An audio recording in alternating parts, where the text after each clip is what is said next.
প্রাপ্তবয়স্ক হওয়ার আগে মানুষের কোনো পাপ বা গুনাহ লেখা হয় না, তাই শিশুরা নিষ্পাপ থাকে। তারা যদি মারা যায় তাহলে নিষ্পাপ অবস্থায় মারা যায়। তাদের ঠিকানা হয় জান্নাত, যেখানে একজন নবী ও তার স্ত্রী এসব শিশুদের লালন পালন করেন।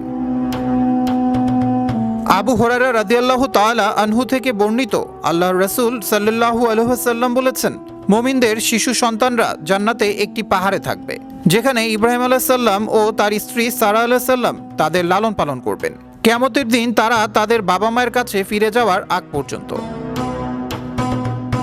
সামুরা ইবনে জুনদুব রাদিয়াল্লাহু থেকে বর্ণিত, নবী করিম সাল্লাল্লাহু আলাইহি সাল্লাম একদিন সকালে তার আগের রাতে দেখা স্বপ্ন সাহাবীদের শুনিয়েছিলেন যে স্বপ্নে দুজন ফেরেশতা তাকে জান্নাত ও জাহান্নামের বিভিন্ন দৃশ্য দেখিয়েছেন। ওই স্বপ্নে এক পর্যায়ে ফেরেশতারা তাকে নিয়ে গিয়েছিলেন জান্নাতের এক সবুজ বাগানে।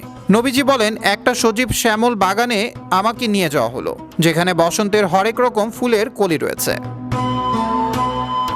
বাগানের মাঝে আসমানের থেকে অধিক উঁচু দীর্ঘকায় একজন পুরুষ রয়েছে, যার মাথা যেন আমি দেখতেই পাচ্ছি না। তার চারপাশে আমি এত বিপুল সংখ্যক বালক বালিকা দেখলাম যে এত শিশু একসাথে আর কখনো দেখিনি। আমি ফেরেশতাদেরকে বললাম, উনি কে আর এই শিশুগুলো কারা? ফেরেশতারা বলেন, তিনি হলেন ইব্রাহিম আলাইহিস সালাম, আর তার আশপাশের বালক বালিকারা হলো ওইসব শিশু যারা ফিতরত বা স্বভাব ধর্মের উপর মৃত্যুবরণ করেছে। কয়েকজন সাহাবী নবী করিম সাল্লাল্লাহু আলাইহি সাল্লামকে জিজ্ঞাসা করলেন, হে আল্লাহর রাসূল, মুশরিকদের শিশু সন্তানরাও?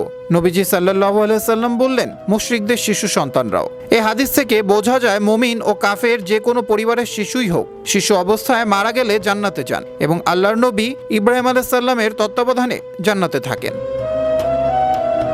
এছাড়া একাধিক হাদিস থেকে বোঝা যায়, মৃত শিশুরা কিয়ামতের দিন তাদের মুমিন বাবা মায়েরও জান্নাতে যাওয়ার কারণ হবে। তারা তাদের বাবা মায়ের জন্য আল্লাহর কাছে সুপারিশ করবে। নবীজি সাল্লাল্লাহু আলাইহি সাল্লাম বলেন, ওই সৃষ্টিকর্তার শপথ, যার হাতে আমার প্রাণ, যে মা গর্ভপাত হলে সেজন্য সওয়াবের আশা করবে, তার গর্ভচ্যুত সন্তান কিয়ামতের দিন নিজের নাভিন নাড়ি ধরে তাকে জান্নাতের দিকে টেনে নিয়ে যাবে।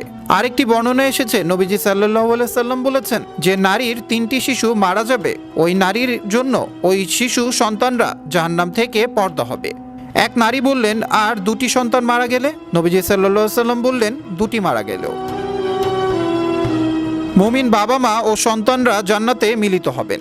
জান্নাতে মুমিন বাবা মা ও সন্তানদের মিলন ঘটানোর প্রতিশ্রুতি দিয়ে পবিত্র কোরআনে আল্লাহ তাআলা বলেন, যারা ঈমান আনে এবং তাদের সন্তান সন্ততি ঈমানের সাথে তাদের অনুসরণ করে, আমরা তাদের সাথে তাদের সন্তানদের মিলন ঘটাবো এবং তাদের আমলের সওয়াবও কমাবো না। প্রত্যেক ব্যক্তি নিজ কৃতকর্মের জন্য দায়বদ্ধ।